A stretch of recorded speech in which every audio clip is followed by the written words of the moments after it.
Developing tonight, Stacey Abrams says she will decide by next month if she's going to run for president. Everything is on the table, including a run for the presidency. The former gubernatorial candidate spoke with Channel 2's Richard Elliott tonight. And Richard Elliott with us in studio. So, Richard, she told you what might be influencing this decision. You know, there's been a lot of speculation about what office Stacey Abrams might seek after she lost the governor's race. There was talk of a Senate run, now rumors of a presidential run. So I asked her point blank if she wants to run for president.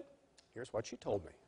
Are you considering a run for president in 2020? Everything is on the table, including a run for the presidency. We talked to Stacey Abrams minutes after she met with dozens of her supporters at a Southwest Atlanta conference center.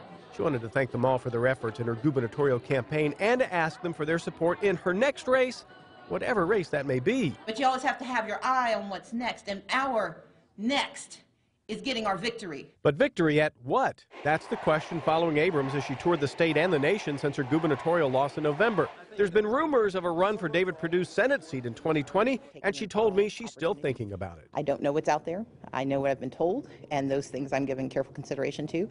It's important, I think, that we not just, you don't foreclose opportunity, and so I'm open, and I'm going to give everything good thought. Abrams says she'll make her decision by April if she'll run for Senate. That, she says, is the first decision she has to make. In part because I think it's important that if I do run, I need to start working on it. And if I'm not going to run, I need to leave enough time for whoever is going to stand for this office to have time to build their capacity.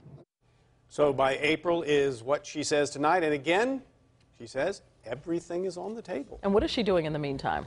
What else is she doing in the meantime? Yeah, she's focusing a lot on voter registration, on the voting machines, and voter suppression, her Fair Fight Georgia that she's got going across the state. All right. Richard, thank you.